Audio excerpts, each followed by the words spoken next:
Good morning student. Science class 7 chapter 10 और session अपन देख रहे हैं फर्स्ट, जीवों में श्वसन। श्वसन क्रिया क्या होती है? तो सामान्यतः अपन देखते हैं कि सभी सजीव ऑक्सीजनित गैस को शरीर के अंदर ले रहे हैं और कार्बन डाइऑक्साइड युक्त गैस जिसमें कार्बन डाइऑक्साइड की मात्रा ज्यादा हो उसको बाहर छोड़ते हैं। तो हम कहते हैं सांस ले रहे हैं, सांस छोड़ रहे हैं। और जनरली अगर अपन किसी व्यक्ति के बारे में पता लगाएं कि वो जीवित है या मुर्दा, तो हम देखते हैं कि उसका पेट या वक्षस्थल जो होता है वो लगातार बिना रुके ऊपर की ओर उठता है और नीचे की ओर दबता है। तो इस प्रकार अपन पता लगा सकते हैं कि वो व्यक्ति श्वसन क्रिया कर रहा है। सजीवों की एक विशिष्ट पहचान होती है कि वो श्वसन क्रिया करते हैं। हम श्वसन क्रिया क्यों करते हैं? तो श्वसन क्रिया करने के पीछे हमारा मकसद ये रहता है कि हम जो भोजन करते हैं या उस भोजन के विखंडन से हमको जो ऊर्जा की आवश्यकता होती है, हम कहते हैं कि हम खेल के आए हैं, बहुत थक गए हैं, एक्सरसाइज करके आए हैं, बहुत ज्यादा थक गए हैं, हमको भोजन करने की आवश्यकता है। घर पे हमारे बड़े बुजुर्ग भी बार बार हमको भोजन करने का आग्रह करते हैं। वो ऐसा किस लिए करते हैं? ताकि हमको एनर्जी मिले। एनर्जी किससे मिलती है? तो जो भी हम भोजन कर रहे हैं उसका जो पचित भाग है वो ऑक्सीजन के साथ क्रिया करके विखंडित होता है और हमको एनर्जी प्रोवाइड करता है। तो श्वसन क्रिया के दौरान भोजन का विखंडन होता है, उस कारण से अपने को ऊर्जा मिलती है, इसलिए श्वसन क्रिया करना आवश्यक है। सबसे पहले श्वसन होता क्या है? तो ऑक्सीजन को अंदर लेना। सामान्यतः अपन इस तरह से कह देते हैं कि ऑक्सीजन को अंदर लेना और कार्बन डाइऑक्साइड को गैस को बाहर निकालना श्वसन कहलाता है। हम श्वसन के दौरान ऑक्सीजन को ही अंदर क्यों लेते हैं? ऐसा नहीं है। वायुमंडल में जितनी भी गैसें हैं सभी गैसों का जनरली हमारे शरीर में ऑक्सीजन की मात्रा में कमी है। इस कारण से हमको पता है कि गैसें जो है वो विसरण की सहायता से अधिक सांद्रता से कम सांद्रता की ओर गति करती है। अधिक सांद्रता का मतलब है वायुमंडल में हमारे शरीर की अपेक्षा ऑक्सीजन की मात्रा ज्यादा है। हमको पता है कि वायुमंडल में ऑक्सीजन की मात्रा 21% है, उसमें भी धरातल पर सबसे ज्यादा मात्रा में ऑक्सीजन गैस पाई जाती है। जब वो हमारे शरीर में सांद्रता कम होने से बाहर के अंदर की ओर जाती है और हमारे शरीर में कार्बन डाइऑक्साइड गैस की मात्रा वायुमंडल के हिसाब से कम है। वायुमंडल में 0.3% कार्बन डाइऑक्साइड की मात्रा होती है, उससे हमारे शरीर से बाहर कहाँ आती है? कार्बन डाइऑक्साइड आती है। तो सामान्यतया श्वसन क्रिया के दौरान हम ऑक्सीजनित गैस को अंदर लेते हैं और कार्बन डाइऑक्साइड युक्त गैस को बाहर निकालते हैं, उसको अपन श्वसन क्रिया कहते हैं। श्वसन क्रिया जो है वो जनरली दो भागों में डिवाइड होती है। अंतःश्वसन यानी कि ऑक्सीजन जनित गैस को अंदर लेना, और उच्च श्वसन का मतलब होता है उसको बाहर निकालना। ये दोनों मिलाकर एक श्वसन कहलाता है।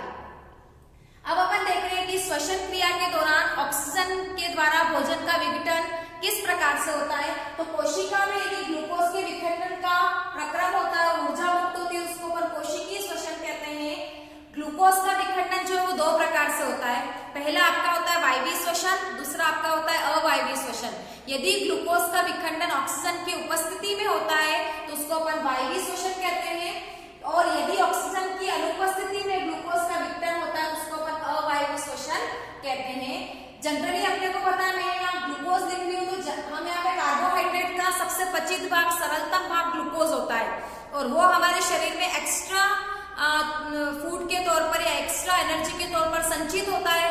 जब शरीर को ज्यादा आवश्यकता होती है तो ग्लूकोज का विघटन होकर अपने को एनर्जी प्रोवाइड होती है। सामान्यतया स्वस्थ व्यक्ति जो है वो अगर आराम की अवस्था में लेटा हुआ है तो उसकी श्वसन दर जो होती है वो 15 से 18 बार 1 मिनट में वो श्वसन क्रिया करता है। लेकिन अगर अपन कहीं पहाड़ पे चढ़ते हैं, बहुत ज्यादा हार्ड वर्क करते हैं, एक्सरसाइज करते हैं, रनिंग करते हैं, रस्सी कूदते हैं या परिश्रम वाला काम करता है तो हम तेजी से सांस लेते हैं, हमारी श्वसन दर जो है वो तेज गति से बढ़ने लग जाती है। ऐसा इसलिए होता है कि जब अपन हार्ड वर्क करते हैं तो शरीर को ज्यादा मात्रा में एनर्जी की रिक्वायरमेंट होती है, ज्यादा ऊर्जा की आवश्यकता होती है। उस समय हमारे शरीर में ऑक्सीजन की कमी हो जाती है और उस ऑक्सीजन की पूर्ति के लिए हम तेज गति से सांस लेते हैं। कितनी बार हम मुंह से भी सांस लेना शुरू कर देते हैं। इसको अपन इस समय क्योंकि हमारी श्वसन दर कितनी हो जाती है? 25 से लगभग 28 बार।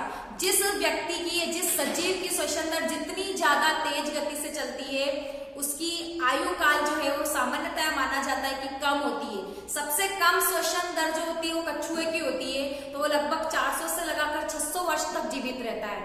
कुत्ते की श्वसन दर आप देखो ज्यादा होती है तो वो 7 से 8 साल तक जीवित रहता है। तो हमें भी हमारे जीवन में रिलैक्स रहना चाहिए, मेंटली टेंशन नहीं, बहुत ज्यादा परेशान नहीं होना, अगर हम कम श्वसन दर या आराम रिलैक्स रहेंगे तो हो सकता है हमारी आयु भी क्या हुए, बढ़ जाए। अब ये ग्लूकोज का विघटन, ग्लूकोज जो है आपको पता होगा ग्लूकोज का सूत्र होता है C6H12O6, यानी कि 6 कार्बन युक्त अणु होता है ग्लूकोज। इसका विखंडन होता है पाइरुवेट में, जिसमें 3 कार्बन होते हैं।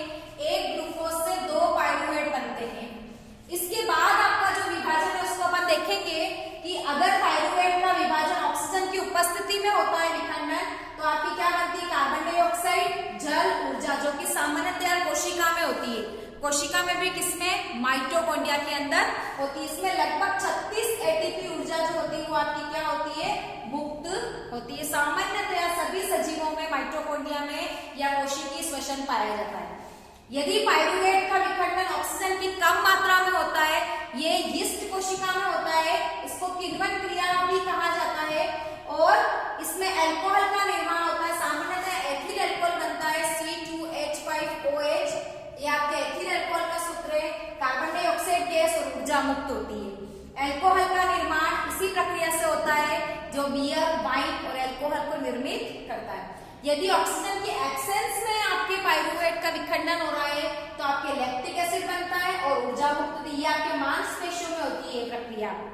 तो आप बहुत ज्यादा रनिंग करते हैं, बहुत ज्यादा चलते हैं या मांसपेशियों से रिलेटेड बहुत ज्यादा हार्ड वर्क करते हैं तो हमारे शरीर में ऐंठन आ जाती है, ऐसा जकड़न आ जाती है, हाथ पैर बहुत ज्यादा दर्द करते हैं।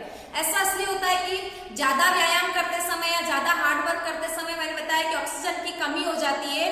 तो कितनी बार ऑक्सीजन के अभाव में मांसपेशियों में एनर्जी ज्यादा चाहिए होती है, तो मांसपेशियों में ही इसका विखंडन होना शुरू हो जाता है और उससे आपके लैक्टिक एसिड बनता है। जब ये लैक्टिक एसिड हमारे मांसपेशियों में जम जाता है, इसका जमाव हो जाता है, तो वो हमारे शरीर में या मांसपेशियों में ऐंठन कॉज करता है। जब अपन गर्म पानी से स्नान करते हैं या तेल की मालिश करते हैं तो उससे क्या होता है कि हमारी ऐंठन दूर हो जाती है, क्योंकि ऑक्सीजन में वापस रक्त संचरण सही हो जाता है, कोशिकाओं में ऑक्सीजन की पर्याप्त मात्रा पहुंचती है, जिससे लैक्टिक अम्ल विघटित होकर वापस कार्बन डाइऑक्साइड और जल बनाता है और हमारी ऐंठन जो है वो दूर हो जाती है। तो 3 प्रकार से अपन ने कोशिका ये श्वसन पढ़ा, एक माइटोकॉन्ड्रिया में, यीस्ट में और मांसपेशियों में। अब अपन देख रहे हैं कि श्वसन क्रिया किस प्रकार से होती है। तो मानव श्वसन तंत्र का आपके मैंने डायग्राम बनाया है। सामान्यतया इसका सर्कल देखें तो सबसे पहले नथुनों के द्वारा नासा गुहा में हमारे वायुमंडल की ऑक्सीजन जनित गैस जो होती है या गैसों का समूह जो होता है वो प्रवेश करता है। नासा गुहा में आपको पता होगा कि नाक के अंदर बाल या रोम पाए जाते हैं। साथ ही आपको पता होगा श्लेष्म ग्रंथियां पाई जाती है जो कि श्लेष्म को सिक्रीट करती है। इससे अंदर का जो वातावरण है या अंदर का जो कह सकते हैं वहां पे चिपचिपापन होता है, तो हम आहार से जो सांस लेते हैं उसमें धूल के कण, कार्बन के कण या कुछ विशेष प्रकार के सूक्ष्म जीव परागकण होते हैं, वो यहीं पर चिपक जाते हैं और शुद्ध वायु जो है वो हमारे श्वास नली में प्रवेश करती है, जो लगभग 5 इंच लंबी होती है। ट्रेकिया श्वास नली जो होती है उसमें रिंग के आकार के, सी आकार के छल्ले पाए जाते हैं। यदि श्वास नली में सी आकार के छल्ले होते हैं तो जब अपन बाहर की ओर श्वसन क्रिया कर रहे हैं, उच्च श्वसन कर रहे हैं, उस समय वो सी आकार के छल्ले नहीं होंगे तो हो सकता है हमारी श्वास नली जो है वो क्या हो जाए, चिपक जाए और जिससे सांस लेने में अपने को दिक्कत रहे। तो एक तो ये सतही क्षेत्रफल बढ़ाती है और एक दोनों परतों को आपस में चिपकने से रोकते हैं ये छल्ले। जिस स्थान पर श्वास नली 2 भागों में विभाजित होती है वो आपका कहलाता है श्वसनी। एक भाग बाईं तरफ जाता है, एक भाग दाईं तरफ जाता है। मानव में 2 फेफड़े पाए जाते हैं जो कि हल्के पिंक कलर के होते हैं और बायां फेफड़ा जो होता है वो दाएं फेफड़े की अपेक्षा छोटा होता है, क्योंकि बायां फेफड़ा 2 खंडों में विभक्त होता है जबकि दायां फेफड़ा जो होता है वो 3 खंडों में विभक्त होता है। साथ ही स्त्रियों की अपेक्षा जो पुरुषों के फेफड़े होते हैं वो थोड़े से भारी होते हैं। फेफड़े में हम देख रहे हैं तो 2 फेफड़े होते हैं, जहां पर श्वसनी और जाकर अंदर फेफड़ों में डिवाइड हो जाती है वो क्या बनाती है, श्वसनिकाएं बनाती है। श्वसनिकाओं का सबसे अंतिम सिरा फूला हुआ होता है और अंगूर के गुच्छे के समान होता है, जिसको अपन एलोवेरा या वायु कोश कहते हैं। इन्हीं वायु कोश के अंदर रक्त केशिकाएं पाई जाती है, रक्त वाहिनियां पाई जाती है। उसके अंदर आपको पता है रक्त केशिकाओं में रक्त बहता है, जिसमें आरबीसी वे कोशिकाएं होती है जिसका वर्णक लाल होता है क्योंकि हीमोग्लोबिन के कारण। और ये हीमोग्लोबिन जो होता है यही वायुमंडल से आने वाली ऑक्सीजन के साथ में बॉन्ड बनाकर ऑक्सी हीमोग्लोबिन बनाता है।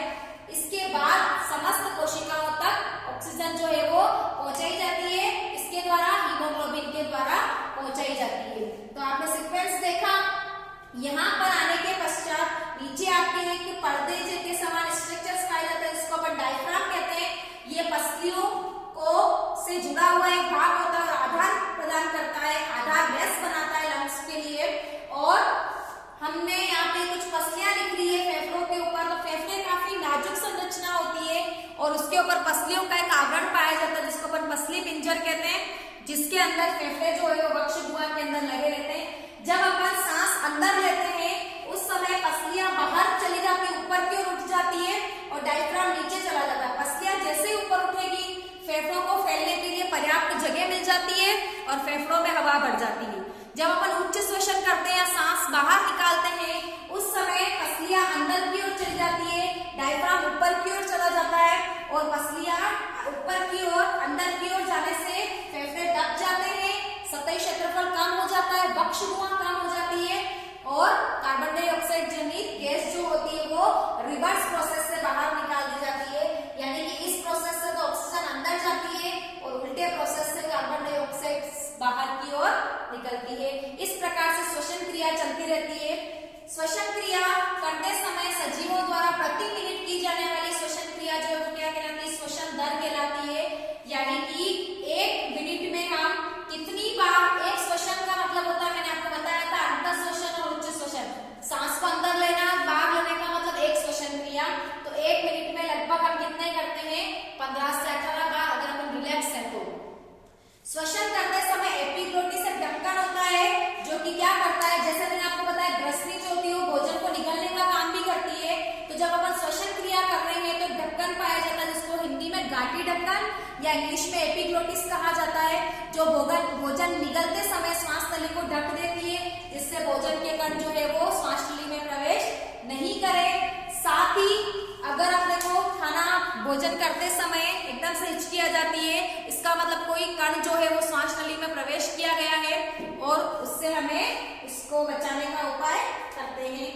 अब है स्वर यंत्र, लैरिंक्स के बारे में अपन ने पढ़ा था। स्वर यंत्र यानी कि इस जगह पाया जाने वाला एक भाग है जिससे हमारी आवाज उत्पन्न होती है। 2 पर्दों से तना हुआ संरचना पाई जाती है। स्वर यंत्र जो है वो 9 उपास्थ्यों से मिलकर बना होता है। इस प्रकार से अपन ने श्वसन तंत्र के ऊपर डिस्कशंस किया। श्वसन क्रिया में फेफड़े जो है वो अहम योगदान निभाते हैं, भूमिका निभाते हैं और ज्यादा स्मोकिंग करने से, ज्यादा ड्रिंक करने से या धूम्रपान करने से फेफड़ों को नुकसान पहुंचता है। अतः हमें फेफड़ों को सुरक्षात्मक आवरण बनाने के लिए या फेफड़ों को सुरक्षित रखने के लिए धूम्रपान से दूर रहना चाहिए। आज के सेशन में अपन ने श्वसन की डेफिनेशन, श्वसन तंत्र का नामांकित चित्र, किस प्रकार से श्वसन क्रिया संपन्न होती है उसके ऊपर डिस्कशंस किया। नेक्स्ट सेशंस में अपन इसी चैप्टर को आगे कंटिन्यू करेंगे। Thank you.